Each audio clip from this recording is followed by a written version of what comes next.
Seguimos con el doctor Aubrey de Grey, nuevos avances en la extensión de la longevidad.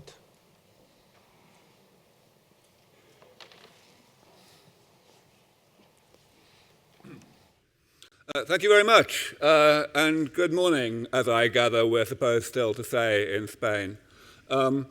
I shouldn't be speaking in this session. I was originally scheduled to be speaking tomorrow, and I have been thrust into this session because my friend Dr. João Pedro de Magalhães cannot be here today and is only arriving tomorrow, so we have been swapped. But the result is that my prepared remarks are actually not about cryopreservation, they are about longevity.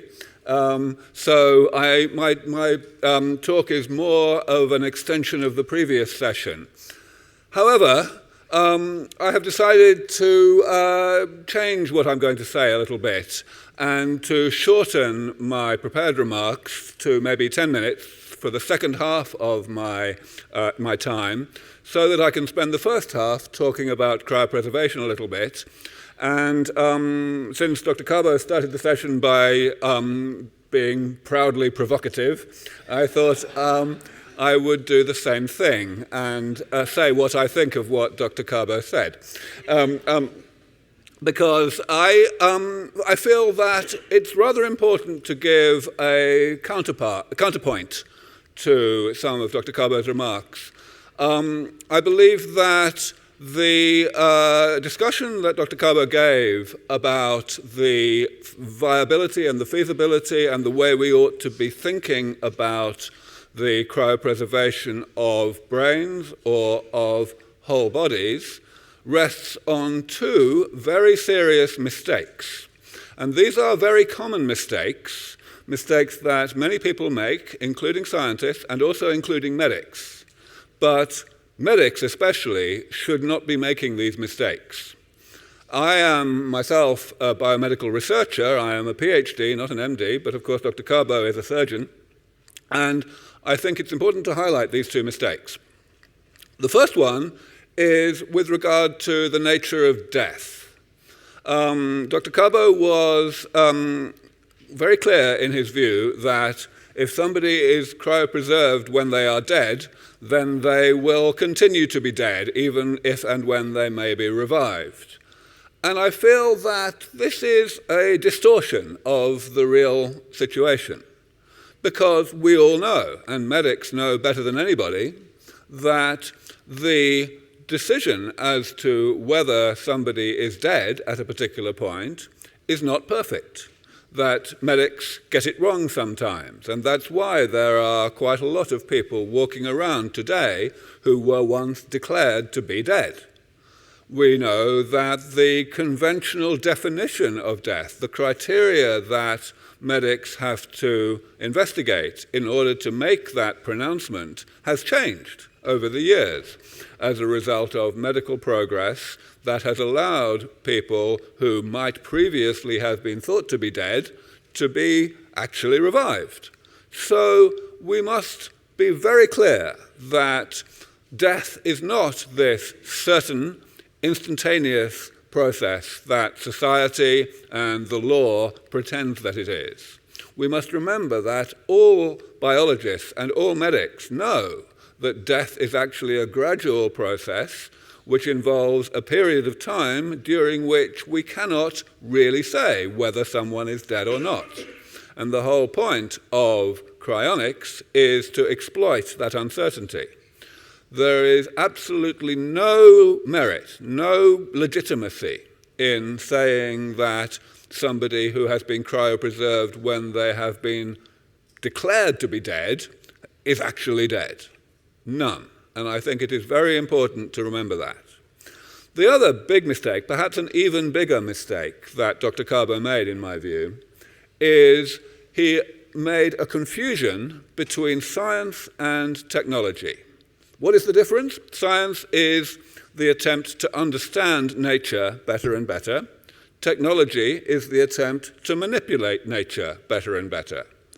And medicine is not a branch of science. It is a branch of technology. But of course, the two things are related. But here is the way that they are related. every medical procedure that we have today, every medical procedure that has ever been invented, began as a scientific experiment. The first time that it was done, the scientific experiment was designed, and we had no evidence as to the efficacy of the medical procedure until that scientific experiment had been completed. And yet, we still did the scientific experiment. Now, a scientific experiment whose result is a medical procedure, in other words, a scientific experiment whose result can eventually save lives, may or may not save lives the first time it is done. We just don't know until the experiment is over. And the thing about cryopreserving brains or whole people is that the scientific experiment, the first scientific experiment, is still ongoing. It isn't over yet. So Dr. Cabo was completely correct to say that we have no scientific evidence that the revival of cryopreserved people, whether cryopreserved as whole bodies or as brains, will be an effective medical procedure. But that isn't a reason to ridicule it. That is not a reason to compare it to science fiction. And I firmly believe that it is extremely irresponsible for senior credentialed medics who have influence over people's thinking to view it and describe it in that way. So that's the end of my rant. Now I'm going to talk about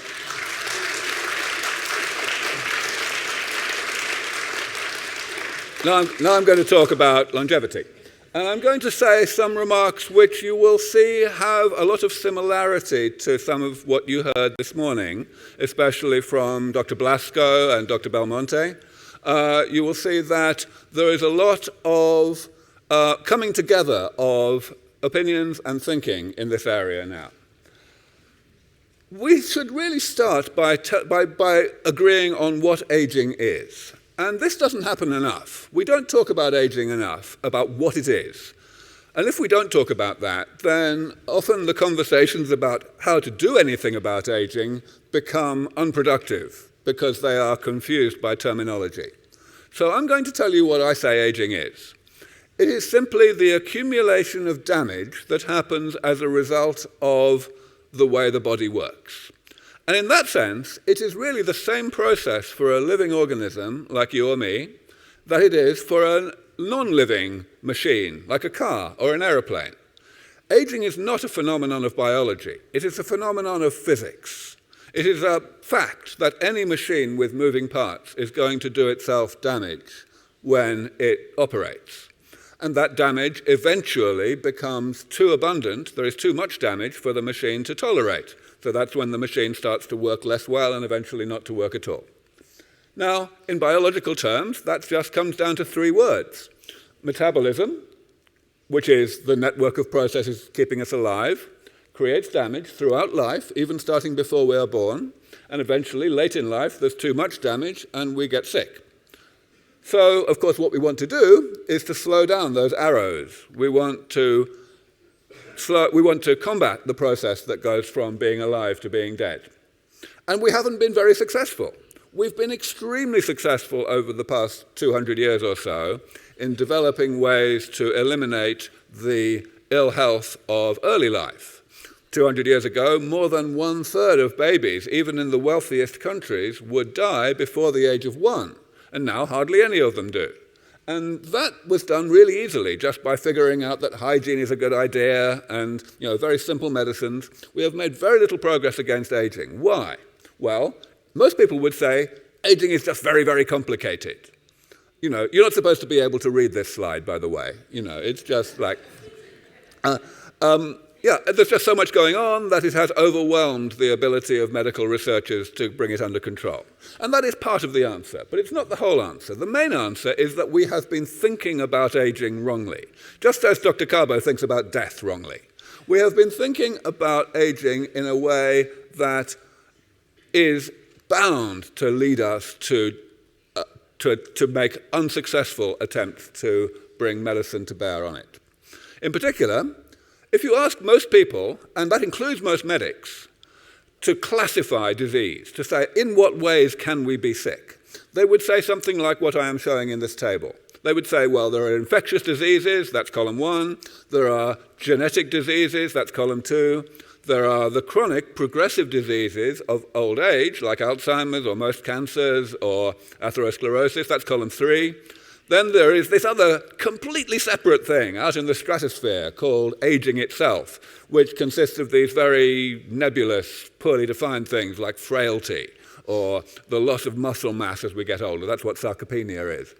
Things like that. They think of these things as not diseases. And this kind of implies that they are off limits for medicine and that they are kind of natural and inevitable and we shouldn't really be thinking about controlling them with medicine.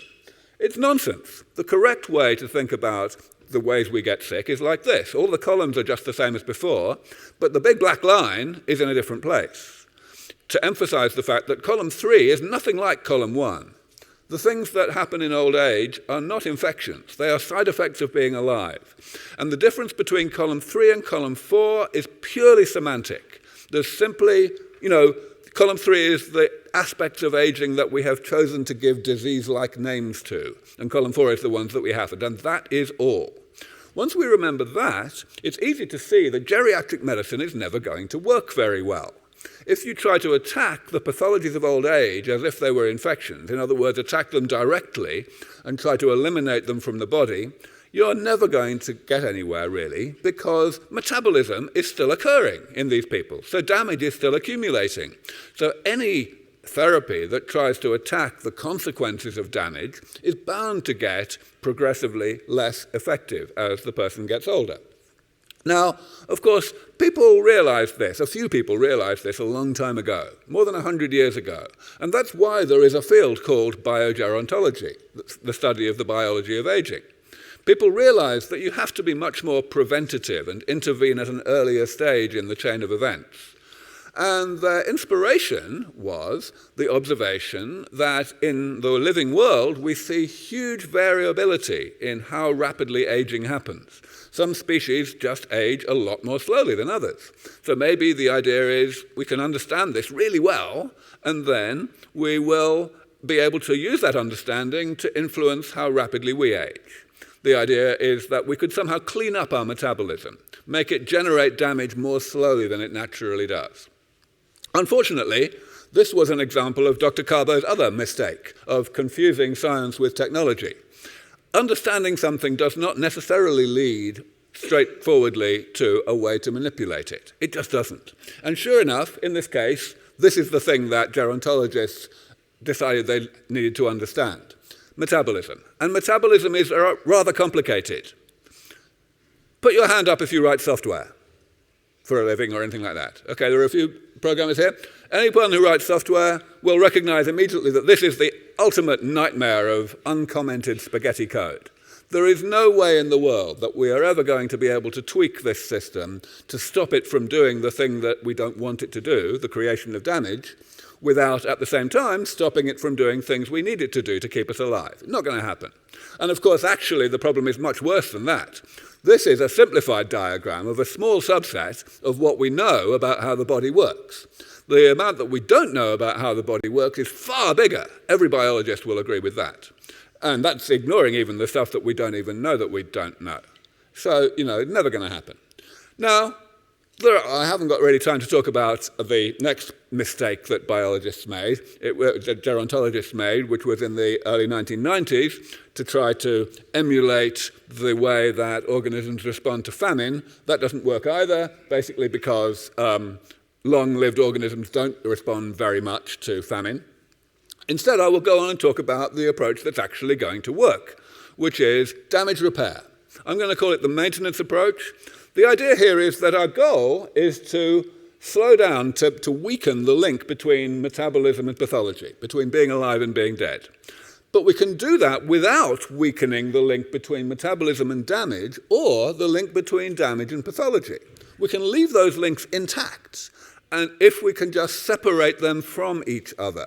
And that's what we do with the maintenance approach. The maintenance approach just means we go in and periodically repair damage as it happens, And thereby, even if damage is being generated at the natural rate, not being slowed down, nevertheless the damage does not reach the level of abundance that is bad for you, that causes pathologies. And that is huge as a way of doing technology rather than science. What it does is it sidesteps our ignorance. If we're not proposing to slow down the rate at which metabolism creates damage, then we don't need to understand metabolism very well. All we need to do is understand damage and characterize it and figure out how to repair it. Similarly, if we can repair damage, we don't need to understand why having a lot of damage is bad for you, why pathologies happen, because we're not going to let there be a lot of damage in the first place. We're going to keep damage low. And of course it works. This is common sense, because we already successfully do it for simple man-made machines. Remember what I told you at the beginning, that aging is fundamentally a phenomenon of physics, not biology. Therefore, we can look at simple man-made machines and see whether the maintenance approach works, and sure enough it does. Here is a car that's more than 100 years old. Now, that's impressive, and what's even more impressive is that this car is working every bit as well as when it was built. Fantastic. But here's the most impressive thing. It's not doing that because it was designed to. This car was not designed to last 100 years. It was probably designed to last 10 years. But it's still going. Why? Because comprehensive preventative maintenance works. It really works. If you can restore and maintain the structure and composition of a machine, however complicated the machine is, then you are also going to restore and maintain that machine's function. So what does this mean in terms of biology?